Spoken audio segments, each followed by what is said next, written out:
فلا أقسم بمواقع النجوم وإنه لقسم لو تعلمون عظيم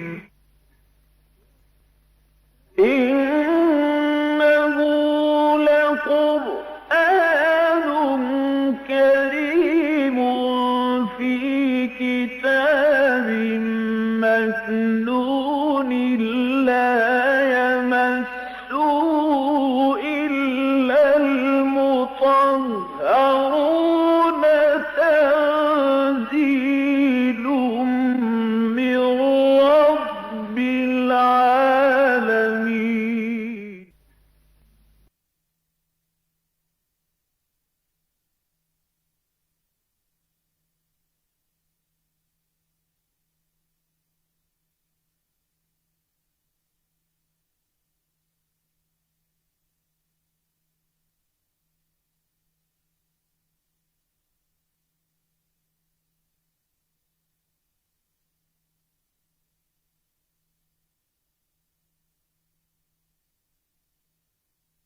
نحمده ونصلي على رسوله الكريم.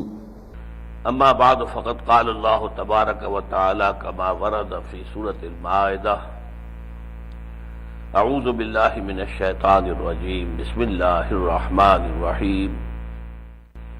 وإذ قال موسى لقومه يا قوم اذكروا نعمة الله عليكم إذ جعل فيكم أنبياء وجعلكم ملوكا وآتاكم ما لم يؤت أحدا من العالمين. صدق الله العظيم. رب اشرح لي صدري ويسر لي أمري واحلل عقدة من لساني يفقهوا قولي. اللهم ربنا ألهمنا رشدنا وأعذنا من شرور أنفسنا. اللهم أرنا الحق حقا وارزقنا اتباعه وأرنا الباطل باطلا وارزقنا اجتنابه. آمین یا رب العالمین. سورہ مائدہ کے چوتھے رکوع میں تاریخ بنی اسرائیل کا جو ایک بہت اہم واقعہ بیان ہوا ہے، اس کے لیے ضروری ہے کہ پہلے کچھ جغرافیائی حقائق آپ کے سامنے آ جائیں۔ اس کے لیے ایک خاکہ جو میں نے بنایا ہے وہ آپ کے سامنے یہاں بورڈ پر موجود ہے۔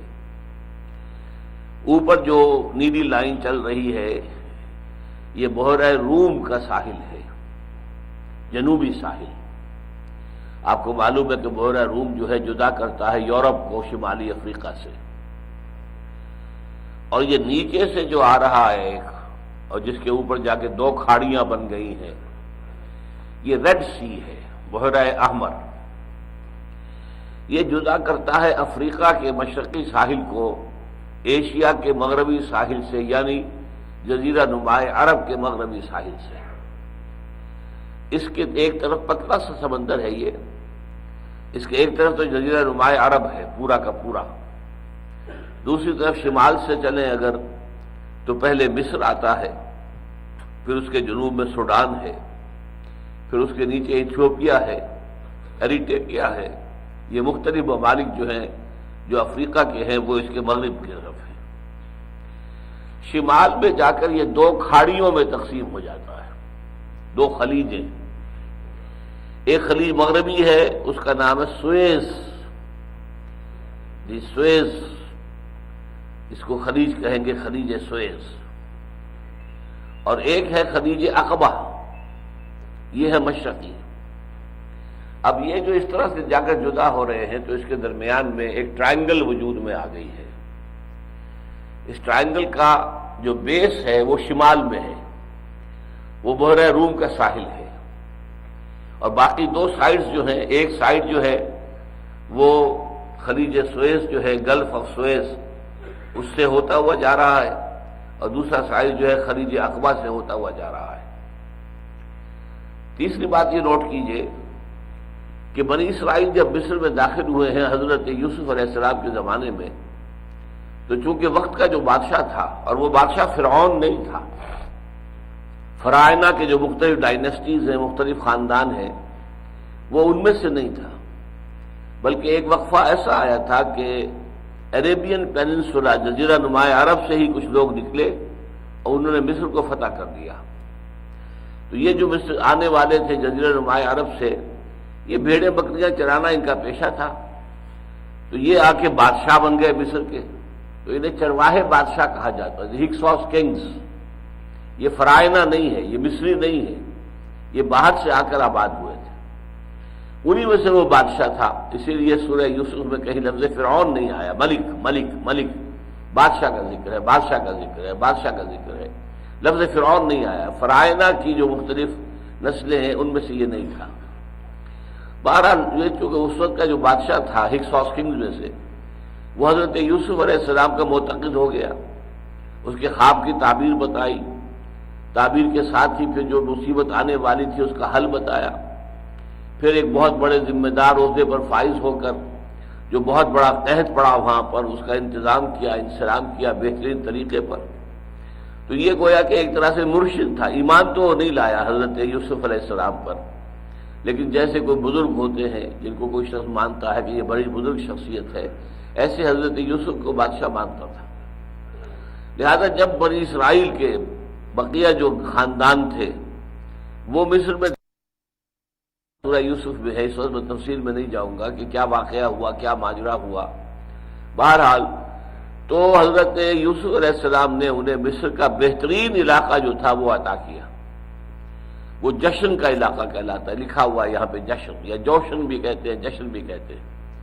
یہ صرف دریائے نیل کا ڈیلٹا ہے، دریائے نیل جنوب سے آ رہا ہے، یہ سوڈان سے ہو کر آتا ہے اور پھر مصر میں داخل ہوتا ہے، اور ایک سیدھی لکیر کے مانند شمال کی طرف جاتا ہے، لیکن بحیرہ روم میں گرنے سے پہلے اس کی شاخیں ہو جاتی ہیں متعدد، تو ڈیلٹا بنتا ہے، اور وہ علاقہ بے انتہائی زرخیز ہوتا ہے۔ تو وہ علاقہ تھا کہ جو کہ حضرت یوسف علیہ السلام نے اپنے بھائیوں کو اور ان کے جو کنبے تھے، قبیلے تھے، ان کو عطا کیا۔ تقریباً 250-300 برس تک یہ لوگ مصر میں بڑے عیش میں، بڑے آرام میں رہے، جیسے ہمارے یہاں ہوتا ہے پیر زادے تھے، یہ حضرت یوسف کی نسل، حضرت یوسف کے خاندان والے، حضرت یوسف کے رشتہ دار۔ لیکن پھر مصر میں ایک انقلاب آیا، قومی انقلاب، جو وہاں کے اصل رہنے والے تھے جب انہوں نے محسوس کیا کہ یہ باہر کے آئے ہوئے لوگ ہم پر حکومت کر رہے ہیں، تو جیسے کہ رد عمل ہوتا ہے، ایک نیشنل ریولوشن برپا ہوا، اپرائزنگ ہوئی، اور ہکسوس کنگز کو وہاں سے نکال باہر کیا گیا، اور پھر فرائنہ کا دور آ گیا، جو اصل مصری نسل سے تعلق رکھنے والے لوگ تھے، فرائنہ۔ اب ظاہر بات ہے کہ انہوں نے بنی اسرائیل پر پھر تشدد کرنا شروع کیا، کیونکہ پچھلے جو بادشاہ تھے وہ ان کے معتقد تھے، تو اب یہ آنے والے ان کے دشمن ہو گئے کہ یہ ان کے پروردہ ہیں اور ان سے انہوں نے مراعات حاصل کی ہیں اور خوب پھلے پھولے ہیں، لہذا اب ان کے اوپر تشدد کا آغاز ہوا، مظالم کا آغاز ہوا۔ اور وقت کا بادشاہ جو تھا، منفتاح اس کا نام تھا، حضرت موسیٰ علیہ السلام کے زمانے کا بادشاہ جو فرعون تھا، اس نے خواب دیکھا کہ کوئی ایک بچہ بنی اسرائیل میں پیدا ہوا ہے جو میری سلطنت کے ٹکڑے کر دے گا۔ لہٰذا اس نے فیصلہ کیا کہ بنی اسرائیل میں جو بھی بیٹا پیدا ہو کسی عورت کے، اسے قتل کر دیا جائے، صرف بیٹیوں کو زندہ رکھا جائے۔ اللہ تعالیٰ نے ایک معجزے کے ذریعے سے ایک خاص طریقے سے حضرت موسیٰ علیہ السلام کو، جو اسرائیلی تھے، بچایا۔ ان کی ماں کو وحی کی کہ اسے ایک صندوق میں بند کر کے دریا میں بہا دو، باقی ہم جانے اور یہ جانے، تم مطمئن رہو کہ یہ ضائع نہیں ہوگا انشاءاللہ تمہارا بچہ۔ بہرحال حضرت موسیٰ کو لے کر وہ صندوق جو ہے وہ نیل کے ساحل کے ساتھ جا لگا، اور وہ ساحل پر بھی جگہ وہ تھی جہاں پہ کہ شاہی خاندان کی خواتین آتی تھی نہانے کے لیے، تو آئی ہوئی تھی، مہارانی بھی موجود تھی، اور مہارانی اتفاق سے اسرائیلی تھی، جس کا ذکر کہ سورہ تحریم میں آیا ہے، اس کا نام آتا ہے دوسری جگہوں پر، قرآن میں تو نہیں ہے، آسیہ۔ یہ بہت نیک خاتون تھی، بہت نیک خاتون، بہت نیک خاتون، اسرائیلی تھی، اپنے حسن کی وجہ سے، جو بھی نسوانیت ان کے اندر تھی اس کی وجہ سے بادشاہ نے ملکہ بنا لیا تھا، اور بادشاہ انتہائی محبت کرتا تھا۔ یہ اندازہ ہو گیا تھا بادشاہ کو کہ یہ اسرائیلی بچہ ہے جو بچ کر آ گیا ہے، اور وہ قتل کرنے پر تلا ہوا تھا، لیکن اس بیوی نے کہا قرۃ عین لی ولک، کیوں قتل کرتے ہو، یہ میرے اور تمہاری آنکھوں کی ٹھنڈک بنے گا۔ یہ گورا چٹا گول مٹول سا بچہ جو ہے، خوبصورت انتہائی۔ سورہ میں ایک جگہ سورہ قصص میں اللہ نے فرمایا ہے وَأَلْقَيْتُ عَلَيْكَ مَحَبَّةً مِّنِّي، اے موسیٰ میں نے تم پر اپنی محبت کا ایک پرتو ڈال دیا تھا. جو دیکھتا تھا موہنی صورت وہ گرویدہ ہو جاتا تھا، لہذا وہ ان کی خوبصورتی اور موہنی صورت جو ہے وہ آڑے آ گئی اور فرعون نے قتل نہیں کیا. بہرحال یہ حضرت موسیٰ جوان ہوئے محل میں، پھر لمبی داستان ہے. اس کے بعد انہوں نے جب اللہ تعالیٰ نے انہیں کوہ طور پر یہ گئے اور انہیں وہاں پر جو ہے اللہ تعالیٰ نے نبوت سے سرفراز فرمایا، رسالت سے سرفراز فرمایا اور کہا جاؤ اب فرعون کے دربار میں جاؤ، ان سے کہو کہ اب بنی اسرائیل کو ہمارے حوالے کر دو، ہمیں جانے دو، ہم جہاں سے آئے تھے واپس چلے جائیں گے. تم نے جو انہیں غلام بنا رکھا ہے، ان سے بیگار لیتے ہو، انہیں ستاتے ہو، انہیں ظلم کرتے ہو، ان کے بیٹوں کو قتل کر دیتے ہو، بیٹیوں کو زندہ رکھتے ہو، طرح طرح کی تم نے ان کے لیے مصیبتیں کھڑی کر رکھی ہیں. تو یہ قوم باہر سے آئی تھی، تمہاری اپنی قوم نہیں ہے، یہ مصری نہیں ہے، یہ تو فلسطین سے آئے تھے حضرت یوسف علیہ السلام کے زمانے میں، اب انہیں واپس جانے دو. اب ظاہر بات ہے کہ اتنی بڑی قوت جو تھی، انہیں بیگار کی طاقت ملی ہوئی تھی، اتنی بڑی نفری، انہیں چھوڑ دینا جو ہے آسان نہیں تھا، لہذا وہ ایک لمبی کشمکش چلی ہے حضرت موسیٰ فرعون کے مابین. پھر بالآخر اللہ کے حکم سے حضرت موسیٰ اپنی قوم کو لے کر نکلے. اب یہ لال لکیر جو آئی ہے اس کو نوٹ کیجئے، اور یہ جو خلیج سوئس سے اوپر جو نیلے نقطے بنے ہوئے ان کو سمجھ لیجئے یہ کیا ہے. یہ سالٹ لیکس کہلاتی ہیں، نمکین پانی کی جھیلیں، اور یہ چلی گئی ہیں دریائے یہ بحیرہ قلزم تک. اندازہ یہ ہوتا ہے کہ پہلے کبھی ماضی میں لاکھوں سال پہلے ہوگا کہ یہ جو بحر احمر ہے یہ ملا ہوا تھا میڈیٹرینین سی کے ساتھ. یہ سویس کینال جو بعد میں بنی ہے یہ گویا کہ پہلے سے موجود تھی، ایک طرح سے ایک فطری سمندر کی حیثیت سے. بعد میں اس کے کچھ حصے خشک ہو گئے، کچھ رہ گئے جو ذرا ڈلوان میں ہوں گے، جو گہری جگہ پر ہوں گے، تو وہ جھیلیں بن گئی. اور ان جھیلوں کو بھی سالٹ لیکس کہا جاتا ہے، ان کا پانی نمکین تھا. اگر عام جھیلیں ہوں جیسی کہ ہوتی ہیں، جو خشکی پر جھیلیں ہوتی ہیں ان کا پانی بھی میٹھا ہوتا ہے، یہ پانی کڑوا پانی جو ہے بہت ہی جو ہے یہ اس کے اندر نمکین پانی، لہذا معلوم ہوتا ہے کہ یہ ہے تو سمندر کا پانی. یہ سمندر ہی تھا، لیکن بعد میں درمیان میں کچھ ٹکڑے اس کے خشک ہو گئے تو یہ علیحدہ علیحدہ جھیلیں بنی رہ گئی. انہی کو پھر جو ہے ملا کر کھدائی کر کے ایک کو دوسرے سے، دوسرے کو تیسرے سے ملا کر سوئس کینال بنائی گئی ہے. بہرحال حضرت موسیٰ اپنی قوم کو جشن کے علاقے سے لے کر نکلے ہیں. اب ان کے لیے ایک راستہ یہ تھا فلسطین جانے کا کہ سیدھا تیر کی طرح مشرق کی طرف جاتے، میڈیٹرینین کے ساحل کے ساتھ ساتھ جاتے. تو یہ چھوٹا راستہ بھی تھا، آباد راستہ بھی تھا، اس پہ پانی وغیرہ یہ چیزیں بھی آسانی سے مل سکتی تھی، سامان رسد بھی مل سکتا تھا. لیکن وہاں چونکہ آبادیاں تھیں لہذا چھاونیاں بھی تھیں، لہذا اندیشہ تھا کہ ان کے خلاف کوئی اقدام ہو جائے گا اور مصری فوج جو ہے ان کا راستہ روکے گی اور انہیں قتل کرے گی. لہذا لمبا راستہ دیا انہوں نے. وہ جنوب کی طرف آئے یہاں تک کہ خلیج سویس کو انہوں نے عبور کیا ہے.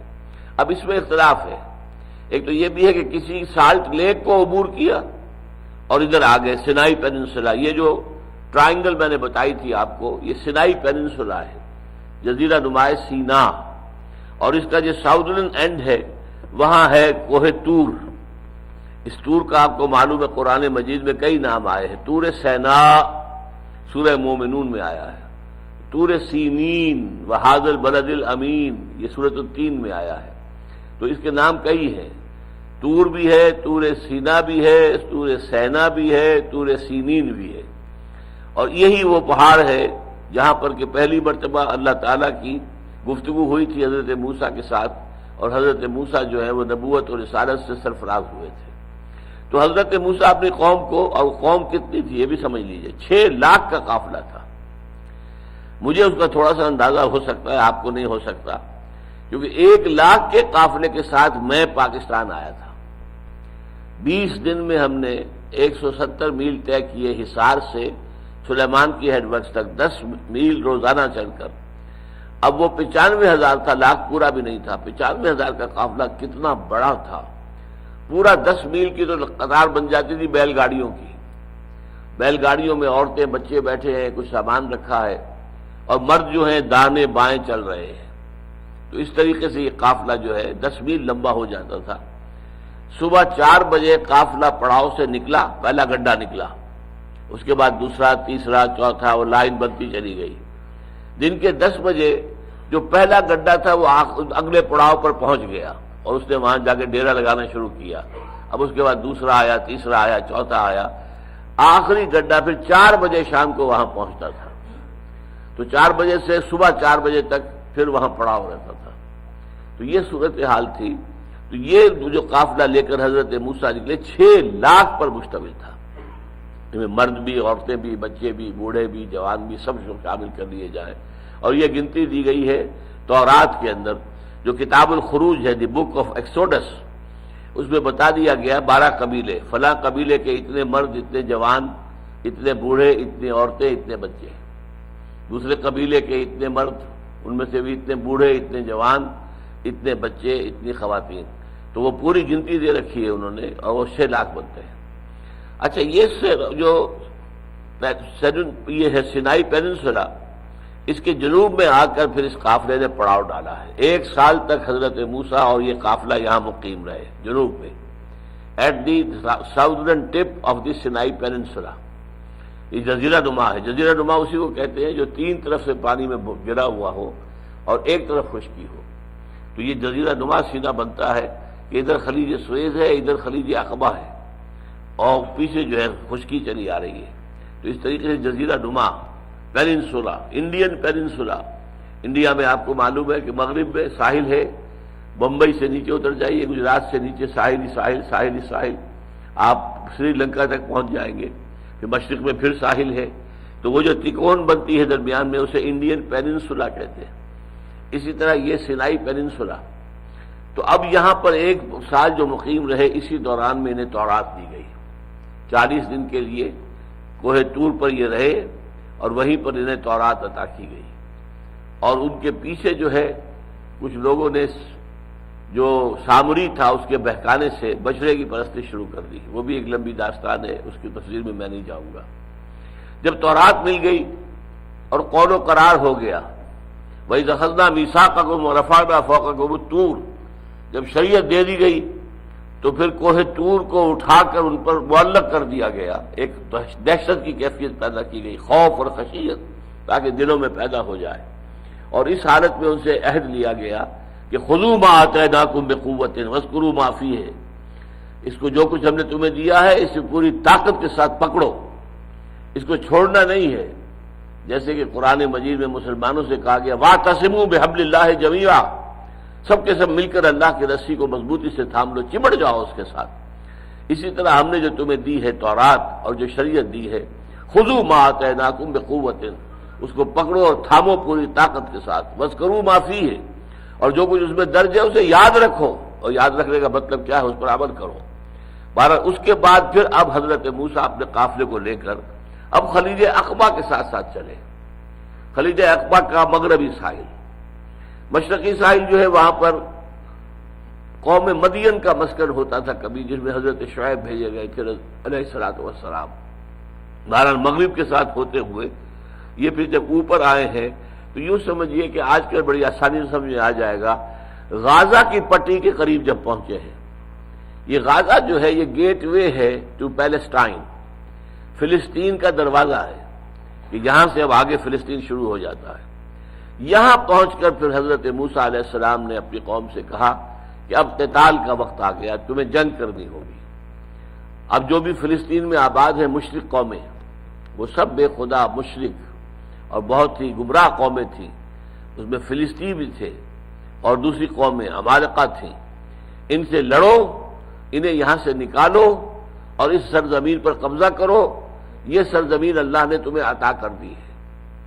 گویا کہ اب تمہارے لیے، جیسے کہ حضور نے مشورہ کیا تھا کہ اے مسلمانوں، غزوہ بدر سے پہلے ایک قافلہ آ رہا ہے شمال سے، جو مال غنیم، مال تجارت سے لدا پھندا ہوا ہے، خوب اس کے اندر مال تجارت ہے، قیمتی، اور ایک فوج آ رہی ہے جنوب سے، مکے سے نکلی ہے 1000 نفری، اور اس طریقے سے یہ 2 اب شمال سے آ رہا ہے قافلہ، جنوب سے آ رہی ہے فوج، اور اللہ کا وعدہ ہے کہ ایک پر ضرور تمہیں فتح عطا کرے گا۔ تو بتاؤ کدھر چلے، فوج کا رخ کرے یا یہ کہ قافلے کی طرف چلے؟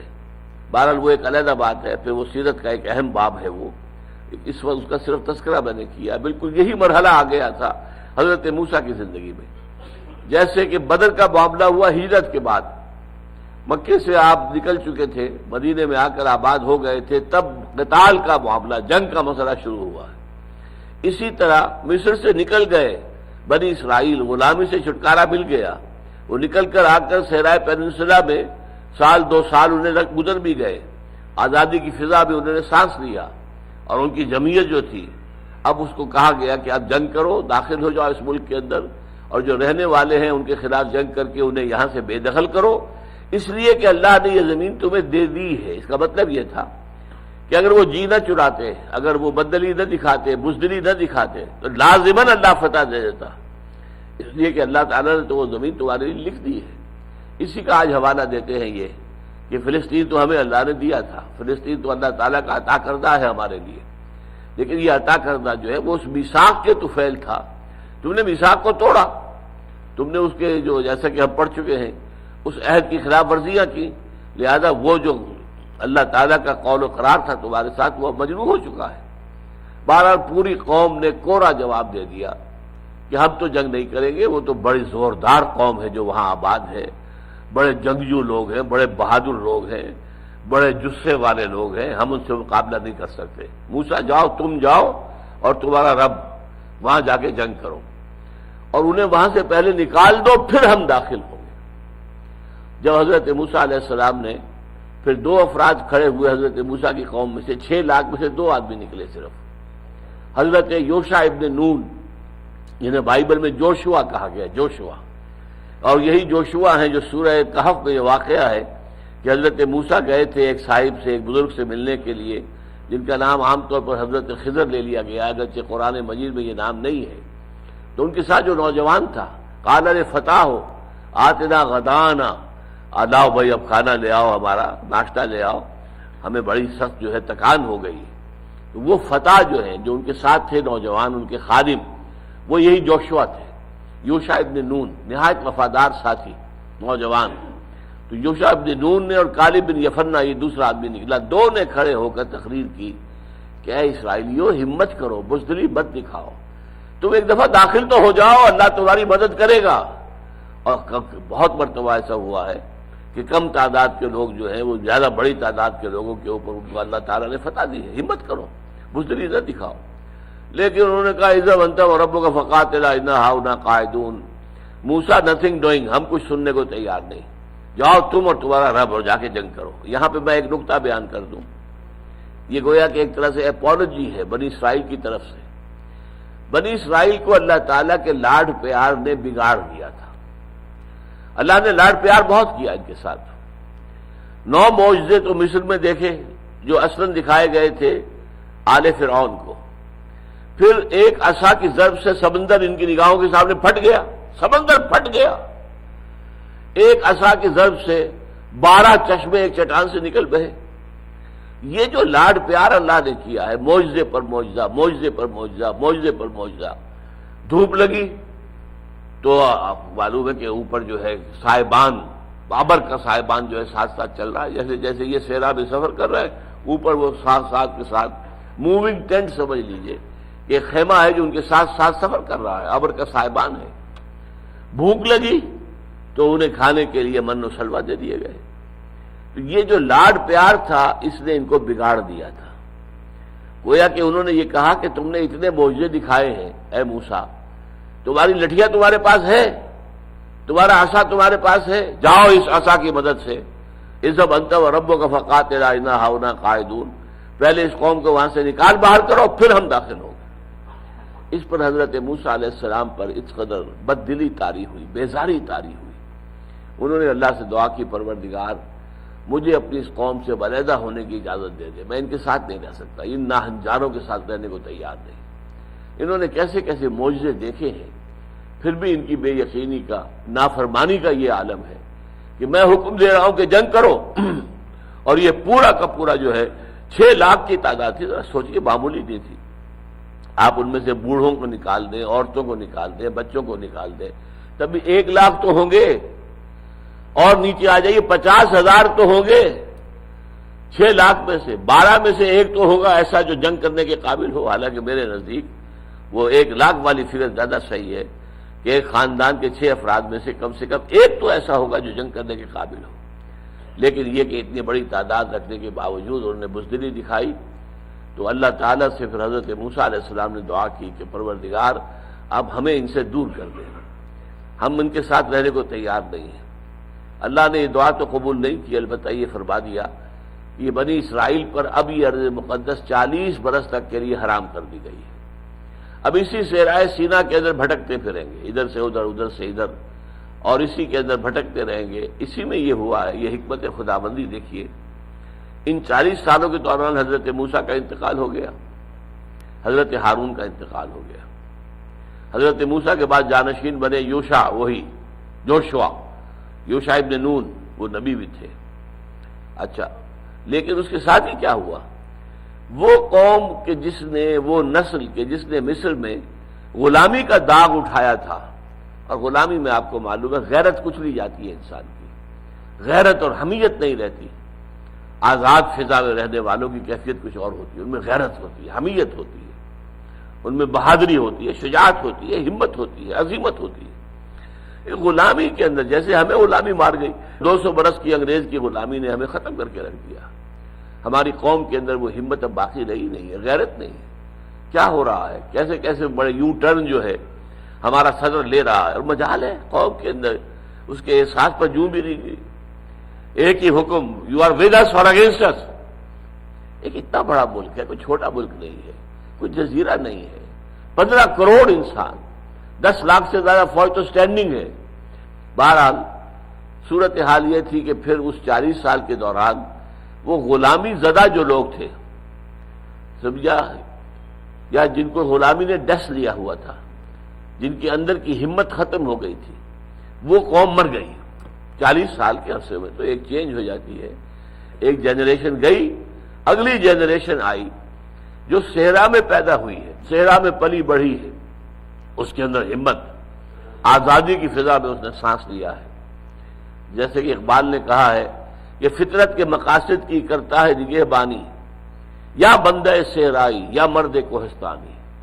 صحرائی انسان ہو تو اسے زندہ رہنے کے لیے بڑی شدید محنت کرنی پڑتی ہے. میل ہا میل سے پانی لانا پڑتا ہے گھڑوں کے اوپر. کنویں کتنے کتنے فاصلے پر، تھر پار کر کا آپ اندازہ کیجئے کتنے کتنے فاصلے پر کنویں ہیں. کنویں پانی لانا یا ہماری طرح تھوڑا یہ ہے ٹیپ کو ذرا کھولا اور پانی موجود ہے، چلا آ رہا ہے. میدانی علاقوں کے اندر تو پانی اتنا ہوتا ہے، آپ کنواں کھود لیجئے، تھوڑے سے دور فاصلے پر آپ کو پانی نکل آئے گا. وہاں جا کے دیکھیے کہ سینکڑوں فٹ نیچے جائیے تو پانی ملے گا، اور اسے انسان تو کھینچ بھی نہیں سکتا. وہ تو اونٹ ہوں یا بیل ہوں، وہ اس کو کھینچتے ہیں پانی کو، اس لیے کہ وہ کئی 100 فٹ نیچے سے پانی لے رہے ہیں. تو جن کے اوپر اس قدر تنگی ہوتی ہے، پھر کھانے کو صحرا میں کیا پیدا ہوتا ہے. اچھا، یہی معاملہ پہاڑوں پر ہے. پہاڑوں پر اوپر ٹاپ پر پانی نہیں ہوتا. کہیں کوئی اگر کوئی چشمہ ہے تو بات اور ہے، ورنہ نیچے سے پانی لے کے جانا پڑتا ہے انہیں. پانی لے کر چڑھنا اوپر ان کی عورتیں یہ کرتی ہیں، گھڑے سروں پر رکھے ہوئے یا کچھ اور چھوٹی گھڑیاں، ان کو لے کر چڑھنا پہاڑ کے اوپر کرتی ہیں.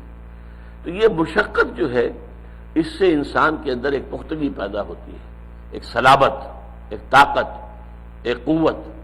تو فطرت کے مقاصد کی کرتا ہے نگہبانی، یا بندہ صحرائی یا مرد کوہستانی.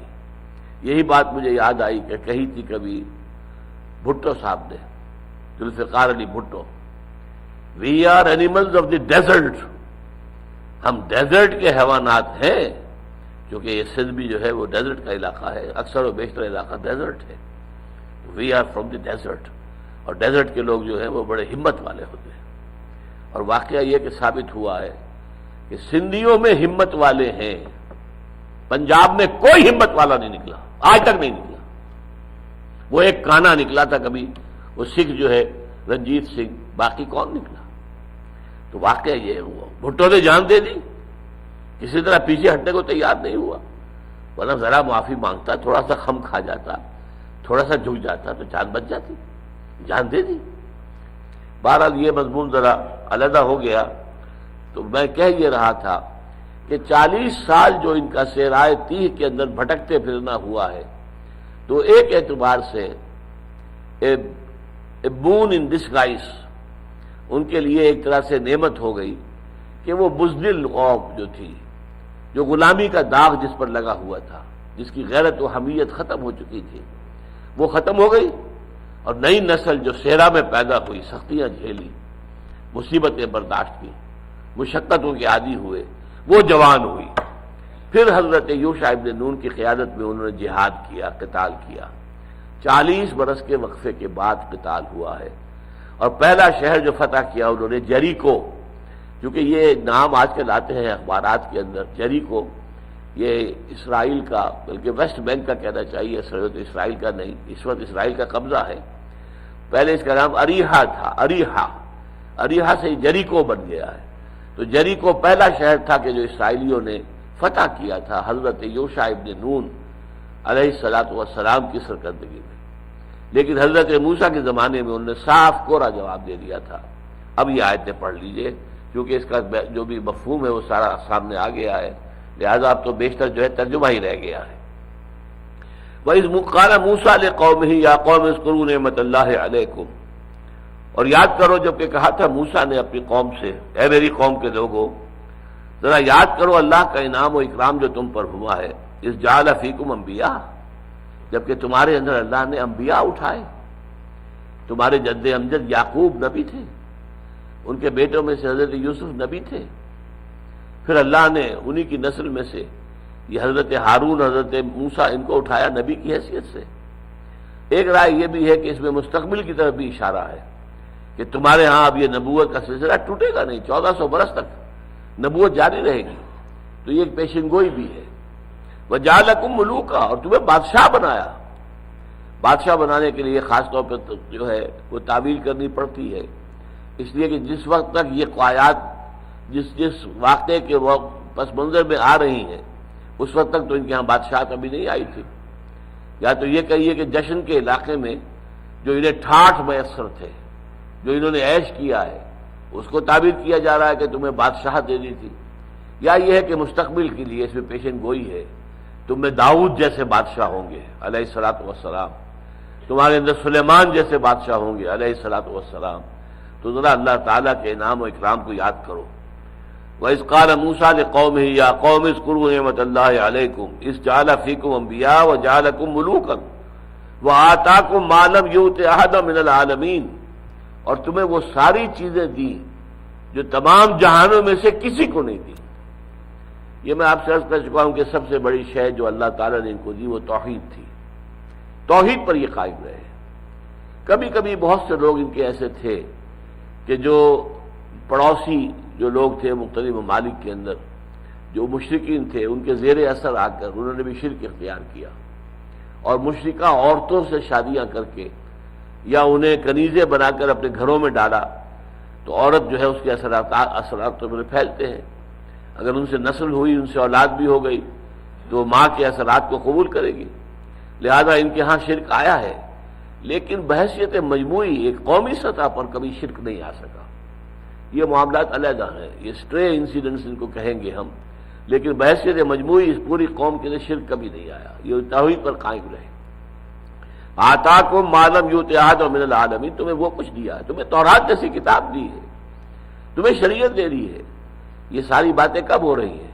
جیسا کہ میں بتا چکا ہوں، جبکہ وہ صحرائے سینا کے ساؤدرن ٹپ سے 1 سال وہاں پڑاؤ رکھنے کے بعد اور تورات ملنے کے بعد پھر چلے ہیں، اس میں بھی وقت لگا ہوگا کافی، اس لیے کہ خلیج عقبہ کے ساتھ ہو کر ساتھ چل کر اور پھر غزہ کے علاقے تک پہنچ جانا، جو گیٹ وے ٹو پیلسٹائن ہے، تو وہاں تک پہنچنے میں وقت لگا ہوگا۔ تو اتنا وقت لگا ہے، تو اس میں یہ کہ اللہ تعالیٰ نے تمہارے پر انعامات کیے، احسانات کیے۔ یا قوم ادخلوا الارض المقدسۃ التي كتب اللہ لکم، اے میری قوم کے لوگوں داخل ہو جاؤ اس ارض مقدس میں۔ یہ ارض مقدس ہے، یہ فلسطین پورا کا پورا ارض مقدس ہے، جس کو کہا گیا ہے سورہ بنی اسرائیل میں الذی بارکنا حولہ۔ یروشلم جو ہے شہر، وہ تو اپنی جگہ پر ہے، اس کے آس پاس کا علاقہ جو ہے، اس کے ارد گرد جو ہے، یہ بھی مقدس سرزمین ہے اللہ کی۔ سینکڑوں انبیاء یہاں ہوئے، سینکڑوں انبیاء وہاں دفن ہیں، ابو الانبیاء حضرت ابراہیم علیہ السلام وہاں دفن ہے، حضرت اسحاق حضرت یعقوب وہاں دفن ہے، پھر بنی اسرائیل کے بہت انبیاء جو ہوئے ہیں، جیسا کہ میں نے کہا 1400 برس تک جو ہے ان کی جو ہے وہ ایک تار ٹوٹا ہی نہیں، مسلسل نبی رہے۔ اذا ہلک نبی خلفہ نبی، جب بھی کوئی نبی فوت ہوتا تھا اس کی جگہ کوئی اور دوسرا نبی جو ہے لے لیتا تھا، تار ٹوٹا نہیں ہے۔ اے میری قوم کے لوگوں، داخل ہو جاؤ اس مقدس سرزمین میں جو اللہ نے تمہارے لیے لکھ دی ہے، اللہ نے طے کر دیا ہے، فیصلہ کر دیا ہے۔ جیسے حضور نے کہا تھا کہ 2 میں سے ایک پر تمہیں فتح لازماً ملے گی، اللہ تعالیٰ کا وعدہ ہے کہ اگر تم قافلے کی طرف جاؤ گے قافلے پر فتح ہو جائے گی، اگر تم فوج کی طرف جاؤ گے فوج پر فتح ہو جائے گی۔ فیصلہ تمہارا ہے، فیصلہ تیرے ہاتھوں میں ہے، دل یا شکم۔ اب طے کر لو، مال و دولت کی حوث ہے تو چلو قافلے کی طرف، اور اگر حق کا حق ثابت ہونا، احقاق حق اور ابطال باطل یہ پیش نظر ہے تو پھر تمہیں لشکر کی طرف جانا چاہیے تاکہ مقابلہ کر کے ثابت کر دو کہ اللہ تعالیٰ کی مدد تمہارے ساتھ ہے اور تم ہو اللہ کے نمائندے سرزمین میں۔ تو فرمایا یا قوم ادخلوا الارض المقدسۃ التي كتب اللہ لکم ولا ترتدوا على ادبارکم، اور اپنے پیٹھوں کے اوپر مڑ نہ جاؤ، لوٹ نہ جاؤ، پیچھے نہ پھر جاؤ۔ اب جب معاملہ آ رہا ہے دو بدو ہو کر جنگ کرنے کا تو پیٹھ مت دکھاؤ، فتنقلبوا خاسرین، تو تم خسارہ پانے والوں میں سے ہو جاؤ گے۔ قالوا یا موسیٰ ان فیہا قوما جبارین، ان کا ہے موسیٰ اس میں تو قوم ہے، بڑی جابر قوم ہے، بڑے طاقتور لوگ ہیں، بڑے گرانڈیل قسم کے لوگ ہیں، بڑے جسے والے لوگ ہیں، بہت ان کی جمعیت ہے، طاقت ہے، اسلحہ ہے۔ ان فیہا قوما جبارین وَإِنَّا لَن نَدْخُلَهَا حَتَّى يَخْرُجُوا مِنْهَا، ہم ہرگز اس زمین میں داخل نہیں ہوں گے جب تک کہ وہ وہاں سے نکل نہ جائے۔ اس لیے کہ اب تک 40 برس تک جو ہے وہ گھومے پھرے تھے صحرائے سینا میں، وہاں کوئی حکومت نہیں تھی، نہ کوئی وہاں پر آبادیاں تھی، صحرا تھا، صحرا میں نقدک صحرا میں گھومتے پھرے، بھٹکتے پھرے کہنا چاہیے، بھٹکتے رہیں گے اسی میں 40 برس تک۔ تو فرمایا لیکن اب جو ملک ہے یہاں تو قوم آباد ہے، ان کا نظام ہے، ان کی فوجیں ہیں، ان کا اسلحہ ہے، یہ تو بڑی طاقت ہے، ہم ان کے ساتھ نہیں داخل۔ اِنَّا لَن نَدْخُلَهَا حَتَّى يَخْرُجُوا مِنْهَا، ہم نہیں داخل ہوں گے اس میں یہاں تک کہ وہ نکل جائیں اس سے۔ فَإِن يَخْرُجُوا مِنْهَا فَإِنَّا دَاخِلُونَ، اگر وہ نکل جائیں گے تو پھر ہم داخل ہو جائیں گے۔ یہاں پھر وہ نقطہ یاد کر لیجیے جو میں نے عرض کیا تھا، ایک تو بزدلی جو غلامی کی وجہ سے بزدلی طاری ہو چکی تھی، اور دوسرے ان کے اندر جو لاڈ پیار اللہ کا ہوا تھا، ایک معجزے کے بعد دوسرا، دوسرے پر تیسرا، تیسرے پر چوتھا، تو گویا کہ ان کو یہ کہنے کا ایک جواز ان کے پاس تھا کہ تمہاری لاٹھی نے، تمہارے عصا نے ایسے ایسے کرتب دکھائے ہیں تو ان کو بھی نکال باہر کرو اس سے، ہمیں لڑنے کی زحمت کیوں دیتے ہو؟ لڑیں گے تو ظاہر بات ہے کہ ہم ماریں گے بھی تو مریں گے بھی، ہماری جانیں بھی تو جائیں گی نا۔ یقاتلون فی سبیل اللہ فیقتلون ویقتلون، اللہ کی راہ میں قتال کرتے ہیں تو قتل کرتے بھی ہیں، قتل ہوتے بھی ہیں، تو اس کی وجہ ہے تمہارے پاس لاٹھی موجود ہے، تمہارا عصا ہے، معجزہ ہے۔ اس نے ایک چٹان میں سے 12 چشمے برآمد کیے، اس نے سمندر کو پھاڑ دیا، یہ تو انسان ہے، سمندر کو پھاڑ دیا۔ تو یہ تعویل ہے جو میں کر رہا ہوں اس کی، کہ ان کی جو موقف تھا اس کے پیچھے یہ باتیں موجود تھیں۔ فَإِن يَخْرُجُوا مِنْهَا فَإِنَّا دَاخِلُونَ قَالَ رَجُلَانِ مِنَ الَّذِينَ يَخَافُونَ أَنْعَمَ اللَّهُ عَلَيْهِمَا، کہا 2 آدمیوں نے، رجلان تثنیہ کا صیغہ ہے، تو کہا 2 آدمیوں نے ان لوگوں میں سے کہ جو اللہ کا خوف رکھتے تھے، خشیت رکھتے تھے، متقی تھے، اللہ سے ڈرتے تھے۔ انعم اللہ علیہما، ان دونوں پر اللہ نے بڑا انعام کیا تھا، ہدایت سے سرفراز کیا تھا، ان کو یقین کی دولت دی تھی، ایمان کی اس کا سرمایہ عطا کیا تھا۔ تو انہوں نے کہا اپنے قوم کے لوگوں سے ادخلوا علیہم الباب، داخل ہو جاؤ، دروازے میں گھس جاؤ۔ اب دروازہ کیا ہے؟ وہاں کوئی دروازہ بنا ہوا نہیں تھا، بلکہ یہ دروازہ، یہ غازہ کا علاقہ جو ہے یہ دروازہ تھا، گیٹ وے ٹو پیلسٹائن۔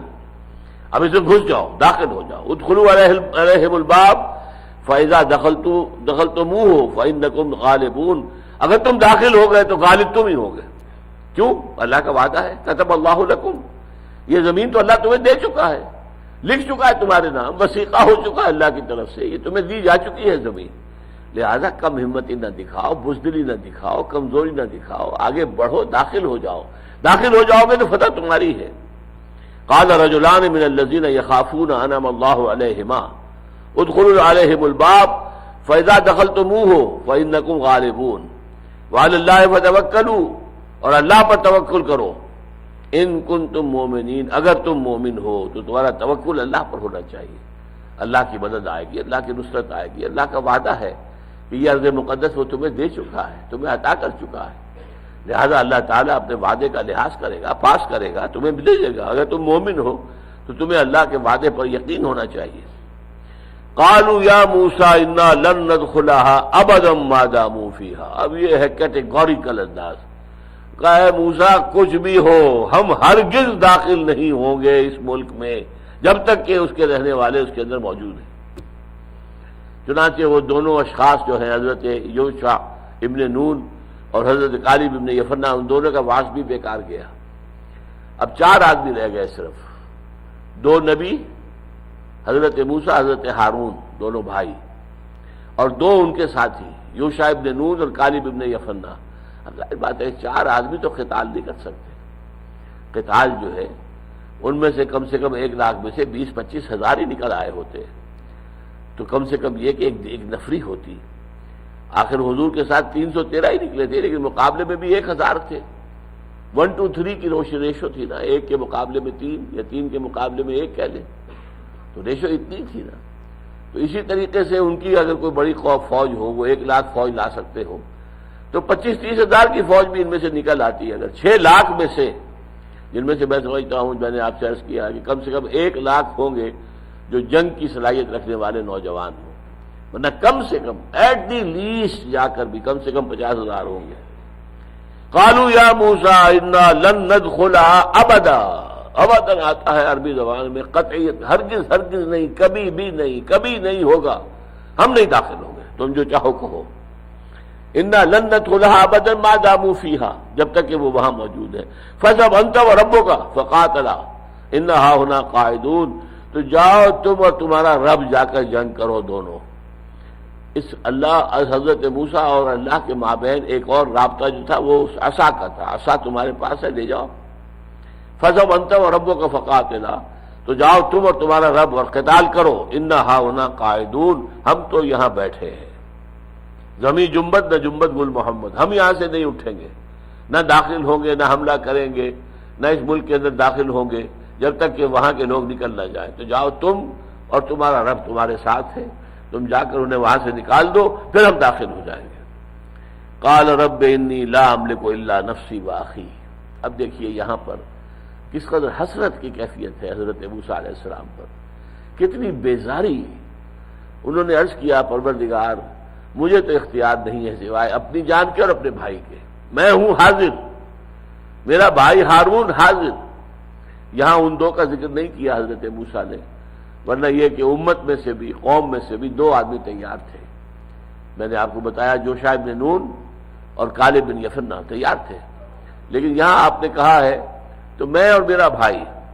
قال رب انی لا املک الا نفسی واخی فافرق بیننا وبین القوم الفاسقین، تو اب تفرقہ کر دے، علیحدگی کر دے ہمارے اور ان فاسق لوگوں کی، یہ ناہنجار قوم جو ہے جس نے اتنے معجزے دیکھے پھر بھی میری نبوت پر ان کا ایمان نہیں ہوا، پھر بھی تیری ذات پر، تیری قدرت پر ان کا ایمان نہیں ہوا، تیرے وعدے کے اوپر انہیں اطمینان نہیں ہو رہا، تیری نصرت کا انہیں اعتبار نہیں ہو رہا ہے، تو اب ایسے ناہنجار لوگوں کے ساتھ میں رہنے کو تیار نہیں ہوں۔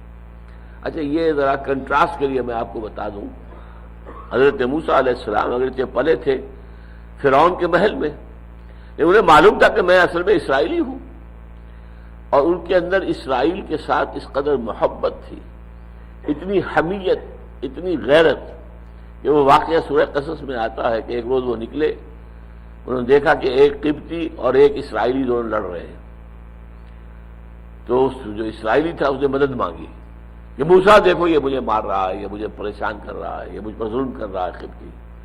حضرت موسیٰ علیہ السلام نے ایک مکہ رسید کیا ہے اس قبطی کے، اس کی جان نکال دی۔ فوقظہ موسیٰ فقضى علیہ، تو موسیٰ نے اس کو ایک رسید کیا، ایک مکہ، اور اس کا فیصلہ کر دیا، چکا دیا، اس کی زندگی ختم ہو گئی، وہ مر گیا۔ اتنی حمیت اپنی قوم کے لیے، اتنی محبت، لیکن یہ کہ اب بیزاری کا عالم کیا ہے رب انی لا املک الا نفسی واخی فافرق بیننا وبین القوم الفاسقین قال فإنها محرمۃ علیہم 40 سنہ۔ اب یہاں دیکھیے بڑا پیارا انداز ہے، اللہ نے حضرت موسیٰ کی اس درخواست کا کوئی جواب نہیں دیا، یہ بھی نہیں کہا کہ اللہ نے درخواست رد کر دی، نہیں، کچھ نہیں، اس کا جواب ہی نہیں، منظور نہیں کی، رہنا ہوگا ساتھ ہی، تم ان کی طرف بھیجے گئے ہو، رہو ان کے ساتھ جب تک زندگی ہے، ان کی اصلاح کی کوشش کرتے رہو، ان کو بہتر سے بہتر بنانے کی جدوجہد جاری رکھو۔ تو فرمایا لیکن اب سزا کے طور پر ہم نے ان پر یہ ارض مقدس جو ہے، اگر یہ بزدلی نہ دکھاتے تو ابھی ان کو مل جاتی، لیکن اب ان پر 40 برس تک حرام کر دی گئی۔ یتیہون فی الارض، وہ اسی زمین کے اندر بھٹکتے پھریں گے، سر مارتے پھریں گے۔ اسی لیے اس صحرائے سینہ کا نام صحرائے تیہ بھی ہے، مسلمانوں نے اس کا نام رکھا صحرائے تیہ، یتیہون فی الارض، یہ جو لفظ آیا ہے یہاں پر، کہ بھٹکتے پھریں گے اسی صحرا کے اندر 40 برس تک۔ اگر یہ بزدلی نہ دکھاتے، جنگ کے لیے تیار ہو جاتے تو ابھی انہیں یہ ارض مقدس مل جاتی، ابھی ہم اسے دے دیتے، لیکن اب انہوں نے جو بھی رویہ ان کا ظاہر ہوا ہے، اس کے نتیجے میں اب یہ ارض مقدس ان پر 40 برس تک حرام ہو گئی، یہ زمین اب یہ حاصل نہیں کر سکیں گے، داخل نہیں ہو سکیں گے، اور اسی زمین پہ اسی صحرا تیہ کے اندر بھٹکتے پھریں گے۔ فلا تاسا علی القوم الفاسقین، تو اے موسیٰ تم افسوس نہ کرو، رنج نہ کرو، غم نہ کھاؤ ان فاسق لوگوں کے حالت پر۔ اب ان کا جو انجام ہوگا، 40 برس تک جو سختیاں جھیلیں گے، جو مصیبتیں برداشت کریں گے۔ اب دیکھیے یہ دو طرفہ دھار ہے اللہ کی تلوار کی، ایک طرف وہ عذاب ہے ان لوگوں کے لیے جنہوں نے انکار کیا جنگ کرنے سے، ان کے لیے عذاب ہے کہ اب اسی صحرا میں بھٹکتے پھریں گے، وہ صحرا جس میں پانی نہیں ملتا، وہ صحرا کی جس کے اندر کوئی رویدگی نہیں ہے، کوئی وہاں پر فصل نہیں ہے، کوئی چیز پیدا نہیں ہوتی ہے، اس کے اندر کیا ہے، کوئی شکار کر لیا، بس کوئی خرگوش نظر آ گیا، مار لیا، اسے کھا لیا، یا کوئی اور اسی طرح کا صحرائی جو جانور ہے وہ نظر آیا، اس کا شکار کیا اور کھا لیا، یہی کچھ تھا نا۔ باقی وہاں کیا تھا، صحرائے تھی، دق و دق صحرا، اس میں بھٹکتے پھریں گے اب یہ 40 برس تک۔ ان کے لیے تو سزا ہو گئی، لیکن قوم کے لیے بحثیت مجموعی it's a blessing in disguise. اب وہاں جو لوگ پیدا ہوئے، جو نئی نسل پیدا ہوئی، وہ انہی سختیوں میں پلی بڑھی، ان کے اندر وہ قوت پیدا ہو گئی، وہ مقاومت پیدا ہو گئی، کھڑے ہونے کا جذبہ، مقابلہ کرنے کی ہمت پیدا ہو گئی۔ چنانچہ جیسا کہ میں نے عرض کیا ہے کہ حضرت موسیٰ کا تو انتقال ہو گیا انہی 40 سالوں کے دوران، حضرت ہارون کا بھی انتقال ہو گیا ان 40 سالوں کے دوران، لیکن اس کے بعد جو قوم، جو نئی نسل ابھری، حضرت یوشع ابن نون جو فتح، حضرت موسیٰ کے نوجوان ساتھی تھے، نوجوان خادم تھے حضرت یوشع ابن نون، ان کی سرکردگی میں پھر انہوں نے قتال کیا، جہاد کیا، جنگ کی، اور ارض مقدس میں داخل ہوئے، اس پر حملہ کیا، اور اس پر اللہ تعالیٰ نے ایک شہر بڑا جو ہے وہ ان کو عطا کر دیا گیا، اریحا یا جریکو۔ لیکن یہاں پر وقتی طور پر تو شکل یہی تھی نا کہ افسوس، یہ قوم اب 40 برس تک اسی صحرا میں بھٹکے گی، تو صدمہ، حضرت موسیٰ علیہ السلام کی قوم اور حضرت موسیٰ علیہ السلام کو اپنی قوم سے محبت، دلی تعلق اپنی جگہ، ایک وقتی بیزاری بھی آئی ہے شدید، لیکن اس کا یہ مطلب تو نہیں، باپ کسی وقت بیٹے سے ناراض بھی ہوتا ہے، لیکن اس کا یہ مطلب تو نہیں کہ وہ پدری شفقت جو ہے وہ ہمیشہ کے لیے ختم ہو گئی، وہ تو اپنے اندر رہے گی، چاہے باپ جو ہے بیٹے سے ناراض ہے، لیکن وہ اندر جو ہے، اندر ہی اندر وہ محبت اور شفقت کا جو ہے دریا وہ موجود رہتا ہے۔ تو اسی طریقے سے حضرت موسیٰ علیہ السلام جو ہے، فلا تاسا، اب افسوس نہ کرو، دیکھو موسیٰ اب رنج نہ کرو، ان کے اس تقدیر پر جو بھی انہوں نے خود اپنے لیے اپنے ہاتھوں لکھ لی ہے، اب کوئی تمہیں رنج اور افسوس نہیں ہونا چاہیے۔ فلا تاسا علی القوم الفاسقین، تو اس فاسق قوم کے اوپر، ان کے اس انجام کے اوپر اب تمہیں افسوس نہیں کرنا چاہیے۔ یہ جو واقعہ بیان ہوا ہے سورہ مائدہ میں، اس کی حکمت کیا ہے؟ میرا ذہن پہلے کبھی منتقل نہیں ہوا، آج منتقل ہوا ہے اور دوران درس ہوا ہے۔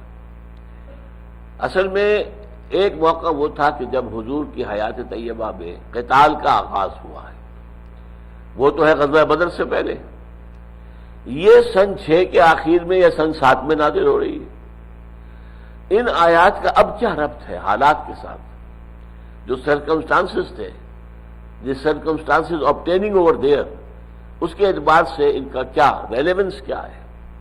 تو میرا ذہن اب یہ ہے کہ اب جو نیا دور شروع ہوا تھا صلح حدیبیہ کے بعد، وہ حضور کی دعوت اور تحریک کا انٹرنیشنل دور شروع ہوا تھا. اب یہ دور آنا تھا دعوت کا عرب سے باہر. اب تک آپ کی دعوت صرف عرب میں تھی. 10 برس تک آپ مکے میں رہے، 12 برس تک، اور دعوت دیتے رہے مکے کے اندر یا مکے کے آس پاس، ام القریٰ و من حولہا، آس پاس کے قبائل میں آپ جاتے تھے، یا کہیں بازار لگتا تھا، ہاٹ جسے کہتے ہیں، ہاٹ، وہاں چلے گئے، وہاں جا کر جو ہے اپنی دعوت و تبلیغ کی. حج کے موقع پر تبلیغ کی، لیکن اس سے باہر آپ نے اپنی تبلیغ کا دائرہ وسیع نہیں کیا. البتہ مدینے میں آنے کے بعد تبلیغ کا دائرہ وسیع ہو گیا. اب جزیرہ نمایا عرب کے اندر جہاں جہاں سے بھی کوئی طلب آئی کہ آپ ہمارے پاس بھیجیے اپنے مبلغ اور مدرس جو ہمیں قرآن پڑھائیں، آپ کس بات کی دعوت دیتے ہیں وہ ہمیں سمجھائیں، آپ نے جو زندگی کا نظریہ دیا وہ ہمیں بتائیں. اور اس میں آپ کو معلوم ہے بڑے بڑے حادثے بھی ہوئے، 70 صحابہ شہید کیے گئے. دھوکے سے بلایا گیا کہ آپ بھیجیے اپنا ایک گروپ جو ہے جو یہاں آ کر ہمیں دین سکھائے، قرآن پڑھائے، اور پھر انہیں ذبح کر دیا گیا. صرف ایک بچہ تھا 70 میں سے. اور اس قدر صدمہ ہوا تھا حضور کو کہ وہ قنوت نازلہ جو ہم پڑھا کرتے ہیں، جب بھی سقوط ڈھاکہ کا واقعہ پیش آ رہا تھا تو ہم پڑھتے تھے، اور وہ سخت ترین دعا ہے، اللہم مزق جمعہم، اللہم دمر دیارہم، اے اللہ ان کی جمعیت کو منتشر کر دے، ان کے جو ٹھکانے ہیں، رہنے کی جگہ ہے، ان کے اوپر پتھراؤ کر انہیں برباد کر دے.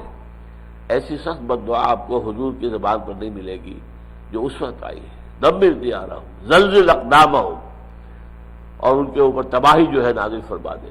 یہ کیوں؟ 70 بے گناہ لوگوں کو. اور یہ 70 لوگ کون تھے؟ جو حضور کی دعوت و تبلیغ اور تربیت سے مستفید ہوئے تھے.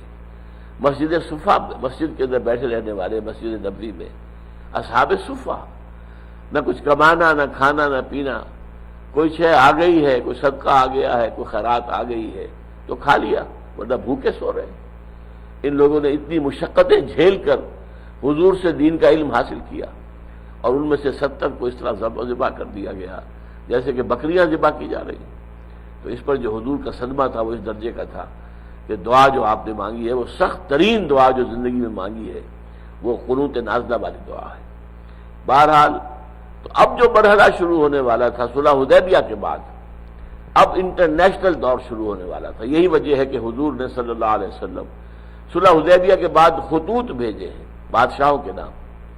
قیصر روم کے نام خط بھیجا، اور کسرا جو تھا بادشاہ فارس کا، اس کے نام، مصر کا جو تھا پیٹریارک، اس کے نام خط بھیجا. نجاشی جو ایمان لے آئے تھے وہ تو فوت ہو گئے تھے، اب جو بھی نجاشی تھا، نیگوس جو بھی حبشہ کا بادشاہ تھا، اس کے پاس بھیجا. خطوط آس پاس کے بڑے بادشاہ ہوں یا چھوٹے ہوں، ان سب کو خطوط بھیجے. اسی کے نتیجے میں پھر آپ کو معلوم ہے کہ غزوہ موتا ہوا، پھر غزوہ تو جو ہوا. تو اس طریقے سے یہ سارا معاملہ شروع ہوا ہے اس آیتوں کے بعد. یہ گویا کہ مسلمانوں کو بتایا جا رہا ہے کہ ایک مرحلہ تو قتال کا آیا تھا جو within the Arabian peninsula تھا. Within the Arabian peninsula کوئی اسٹینڈنگ آرمیز نہیں تھی، کوئی اسٹیبلش گورنمنٹس نہیں تھی، کوئی فارمل اسٹیٹ نہیں تھی، کوئی فارمل گورنمنٹس نہیں تھی. لہذا یہاں پر تو معاملہ کچھ اور تھا. اب تمہارا سابقہ پیش آئے گا بڑی زبردست قوموں سے. یا موسیٰ ان فیہا قوما جبارین، اب جبارین کی قوم جو ہے، اب تمہارا مقابلہ آئے گا رومیوں سے. یہ رومن لیجنز مشہور ہیں تاریخ کے انسان، غرق آہن، ہر طریقے سے لوہے کے اندر جو ہے ڈھکے ہوئے جسم ان کے، اور وہ لوگ بڑے پریڈ کرنے والے اور بہت ہی جو قواعد آشنا، بہت ہی ڈسپلن فوج. پھر ایرانی فوج، اب ان سے سابقہ پیش آئے گا. وہ جو عرب کے اندر ہوتے تھے چھوٹے چھوٹے معاملے، 300 کا 1000 سے مقابلہ ہو گیا. 1000 بھی کوئی بہت بڑی تعداد تو نہیں ہے نا. غزوہ موتا میں کیا ہوا؟ 3000 کا 2 لاکھ سے مقابلہ ہو گیا. 1 لاکھ تو فوری طور پر سامنے تھا، 1 لاکھ اور موجود تھا پیچھے جو ضرورت پڑنے پر آ سکتا تھا. 2 لاکھ کے ساتھ مقابلہ 3000 کا. اسی لیے بعض لوگوں نے مشورہ دیا تھا کہ ہمیں یہاں مقابلہ نہیں کرنا چاہیے، بچ کر نکل جانا چاہیے۔ لیکن اکثر صحابہ نے کہا کہ ہمیں تو شہادت کی موت درکار ہے، ہمیں بچ کر نکلنے کی ضرورت ہی نہیں ہے، ہمارے لیے تو اصل کامیابی شہادت ہے۔ لہذا جنگ ہوئی، اور ظاہر بات ہے اس میں تینوں سپہ سالار جن کا نام حضور نے لیا تھا، زید بن حارثہ ہے، اور حضرت علی کے بھائی طیار، جعفر طیار رضی اللہ تعالیٰ عنہ، اور ایک اور جو کہ انصاری صحابی تھے، یہ تینوں شہید ہو گئے۔ تو پھر حضرت خالد بن ولید نے کمان اپنے ہاتھ میں لی اور بڑی حکمت کے ساتھ لشکر کو نرغے میں سے نکال کر واپس لے آئے۔ تو اب یہ دور چونکہ شروع ہونے والا تھا کہ بڑی زبردست اسٹیبلشڈ ایمپائرز کے ساتھ تمہارا مقابلہ پیش آئے گا، لہذا یہ واقعہ بیان کر دیا کہ دیکھنا کہیں تم بھی بنی اسرائیل کی طرح اتنی زبردست قوموں کا مقابلہ دیکھ کر گھبرا نہ جانا، انکار نہ کر دینا، بلکہ اپنی پوری طریقے سے ان کا مقابلہ کرنا، ان کے سامنے جان سپر ہو جانا، یہ کام تمہیں کرنا ہے۔ کہیں ایسا نہ ہو کہ یہودیوں کی راستہ کی سنت جو ہے اس پر عمل کر لو اور ان کا طریقہ اختیار کر لو۔ یہ میرے نزدیک ان آیات کا اس مرحلے پر سورہ مائدہ میں نزول کا میرے نزدیک بیک گراؤنڈ ہے، یہ اس کی حکمت ہے۔ واللہ اعلم۔